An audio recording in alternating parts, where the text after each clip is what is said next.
नमस्कार। आगे बढ़ते हैं और पूर्व जन्म साप पाठ संख्या 27 इसको प्रारंभ करते हैं, क्योंकि अब एक एक चैप्टर को समाप्त करना चाह रहे हैं ताकि नया विषय शुरू किया जा सके। ये पूर्व जन्म साप का जो चैप्टर है, हम लोग पितृश्राप, मातृश्राप और भ्रातृश्राप तक पढ़ चुके थे। आज पढ़ेंगे मातुल श्राप। आज होगा हमारा मातुल। मातुल का अर्थ होता है मामा। मातुल श्राप या मातुल साप, आप इसको समझिए। चाहे पत्रिका में राहु सूर्य के साथ हो जाए तो ग्रहण दोष, पितृदोष बता देते हैं। चंद्रमा के साथ हो जाए तो मातृदोष और ग्रहण दोष बता देते हैं। अन्य किसी भी ग्रह के साथ राहु हो जाए तो उसको किसी न किसी रूप में लोग पितृदोष में ही समेट लेते हैं। तो हमारा कहना है कि राहु के साथ सूर्य या चंद्रमा का हो जाने मात्र से पितृश्राप या मातृश्राप या जितने प्रकार के श्राप हम आप लोगों को पढ़ा रहे हैं उसमें से कोई होगा ऐसा जरूरी नहीं है। तो सबसे पहले तो ये अंधविश्वास से दूर हो जाइए।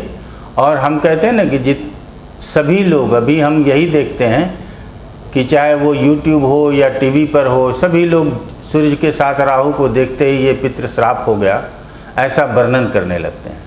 हम आप लोगों को कहेंगे कि ऐसे संवाद से बचना आप लोगों के लिए बहुत ज़रूरी है।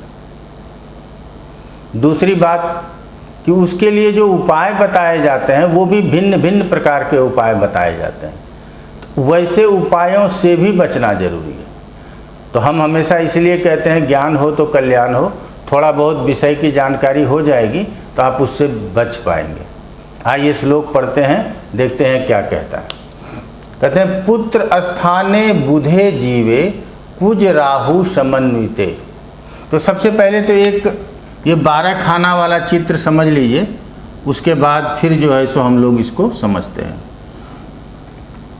आप लोग जो हमारे रेगुलर पाठक हैं उनको बहुत ज़्यादा समझ में आता होगा, और जो रेगुलर नहीं है आज पहला पाठ उनको मिल रहा है तो क्रम से पढ़ने का प्रयास शुरू कर लीजिए। अभी हम इसमें कोई नंबर नहीं लिखते हैं। ये आप लोगों के लिए स्वतंत्रता है कि किसी के पत्रिका में कोई नंबर हो सकता है, किसी के पत्रिका में कोई नंबर हो सकता है। लग्न और राशि अलग अलग हो सकते हैं। तो हमारा कहना है कि इसमें कहता है पुत्र स्थान है, अर्थात ये है पुत्र स्थान। इसको हम लोग पुत्र स्थान बोलते हैं। तो पुत्र स्थान में कौन कौन होना चाहिए? बुध, जीव का मतलब गुरु, कुज का मतलब मंगल और राहु। ये 4 ग्रह पंचम में होना चाहिए, बुध, गुरु, मंगल और राहु। अब जब ये चारों ग्रह कहाँ हो जाएगा? पुत्र स्थान में हो जाएगा। कहते हैं लग्ने मंदे, लग्न में शनि हो जाए।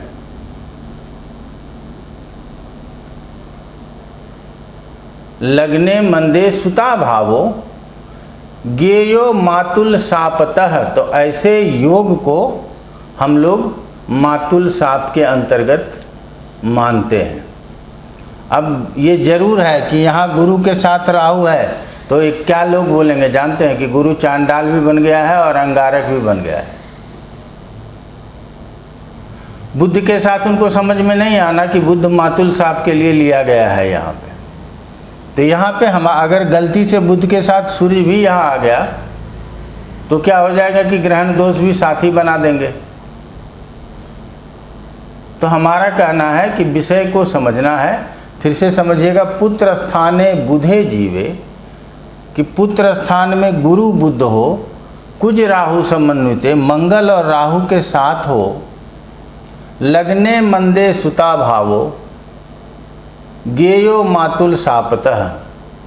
तो ऐसे स्थिति में मातुल अर्थात मामा से के किसी कारण से साप प्राप्त होता है। तो ऐसे स्थिति में क्या होता है कि हर जगह पे यही बताया गया है कि आपको संतान होने में परेशानी होती है और उसमें भी विशेष रूप से पुत्र संतान होने में कष्ट होता है। तो पहला कॉम्बिनेशन हम लोगों ने पढ़ लिया। तो अगर ये कॉम्बिनेशन याद है, नहीं है, जो रेगुलर पाठक हैं छोटा छोटा पाठ देते हैं, 2 बार 4 बार सुन लेंगे, याद हो जाएगा। यहाँ मामा के लिए बुध लिया गया और बुध के साथ गुरु, अर्थात गुरु किसी भी पत्रिका का बहुत ही योगफल देने वाला प्लानेट है।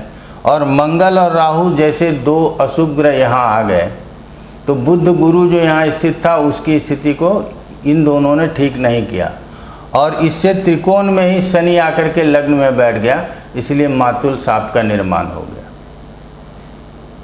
तो क्रम से पढ़ेंगे तो आपके समझ में आएगा। अब इसी संदर्भ में दूसरा श्लोक क्या कहता है उसको भी समझने का प्रयास कीजिए।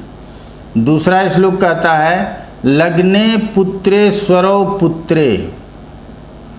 लग्ने अर्थात लग्नेश, पुत्रे स्वरो पुत्र स्थान का स्वामी, पुत्रे अर्थात इस पुत्र स्थान में हो, बुध भवमार्क संयुतो। तो यहाँ पे कह रहा है लग्नेश हो। सबसे पहले लग्नेश जो भी होगा, जिसके पत्रिका में जो होगा वो लिख लेंगे। पुत्रेश्वरो पंचमेश भी यही हो, लग्नेश और पंचमेश भी यही हो। बुध भौम अर्की संयुतः, बुध मंगल और सूर्य भी यही हो। तब देख लीजिए योग बड़ा अच्छा बन रहा था, लेकिन ये अब इस योग को अच्छा नहीं कहेंगे, क्योंकि लग्नेश भी यही है, पंचमेश भी यही है, बुध भी यही है, मंगल भी यही है और सूर्य भी यही है।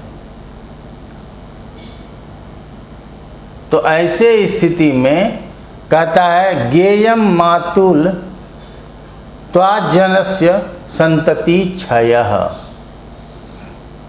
अगर लग्ने पुत्रेश्वरो पुत्रे अर्थात लग्नेश और पंचमेश पुत्र भाव में हो, पंचम स्थान में हो, बुध भौमार की संयुते, बुध का मतलब बुध आप जान ही रहे हैं, भौम का मतलब मंगल, अर्की का मतलब सूर्य, संयुतो अगर बुध मंगल और सूर्य के साथ हो तो गेयम मातुल त्वाजनस्य संतति क्षयः। तो ऐसे स्थिति में आपको यहाँ मातुल श्राप समझना चाहिए, और इसके कारण से क्या होगा, संतति क्षयः, संतति की हानि होगी। लेकिन लोग क्या करते हैं, इसी से नौकरी नहीं लग रही, इसी दोष से शादी नहीं हो रहा है, इसी दोष से कोई काम नहीं बन रहा है, इसी दोष से प्रॉपर्टी नहीं खरीद पा रहे हैं। तो ऐसा नहीं होता। ये जो शाप बताए गए हैं या पितृदोष मातृदोष लोग लेकर के जिसको चल रहे हैं, उससे सिर्फ और सिर्फ संतान के होने में संतति क्षयः ऐसा ही लिखा जाता है। संतान के होने में परेशानी होता है और किसी भी प्रकार का कोई तकलीफ नहीं होता जीवन में। इस बात को ध्यान में रख करके चलना चाहिए। और जब ये मातुल शाप समाप्त होगा, एक पाठ और इस पे आएगा, इसमें ज़्यादा है नहीं, उसके बाद इसके परिहार्य अर्थात तीसरे पाठ जब आएंगे 28-29 नंबर पाठ आपके पास आएगा, तो मातुल शाप से बचने के लिए क्या क्या करना चाहिए, क्या उपाय ज्योतिष में लिखा गया है, सिर्फ आप उसी को समझेंगे। हम अपने तरफ से कोई उपाय नहीं देते। और ऐसा नहीं है, ये श्लोक होरा पराशर का है, जो कई बार आप लोगों को हम बता चुके हैं कि ऐसे पुस्तक को पढ़ना ही चाहिए। हमारे लिखे पुस्तक को पढ़ें ना पढ़ें, किसी अन्य राइटर के लिखे पुस्तक को पढ़ें ना पढ़ें, लेकिन जो मूल पुस्तक है उसको पढ़ना जरूरी है। तो यहाँ आप लोगों ने समझ लिया कि मातुल शाप किस तरह से होता है। अब आप लोगों को कहना चाहेंगे, शेयर कीजिए, सब्सक्राइब कीजिए, बेल भी दबा दीजिए, कभी कभी बोल देते हैं। आप लोगों को यदि पढ़ना हो तो जनवरी और जून में हमारे यहाँ बैच प्रारंभ होता है। उस समय आप लोग एडवांस प्रिडिक्टिव एस्ट्रोलॉजी में सबसे पॉपुलर कोर्स है मेरा, उसमें आएंगे तो आप प्रिडिक्शन तो सीख ही जाएंगे, ये तय है। लेकिन उसके लिए 1 से 100 वीडियो आपको हमारे जो YouTube का है उसको पढ़ के आएंगे, तो आपका बेसिक में आपको नहीं पढ़ना पड़ेगा, एडवांस में सीधा आप एडमिशन ले पाएंगे। तो 1 से 100 तक वीडियो अगर आप अच्छी तरह से पढ़ लेते हैं तो आप सीधे एडवांस में नामांकन ले सकते हैं। अभी आने वाला महीना अब अगला जून का ही है। जिनको भी इच्छा हो वो फ़ोन करके और मेल के द्वारा आप रजिस्ट्रेशन करा सकते हैं। आज इतना ही। आप लोगों का बहुत बहुत धन्यवाद।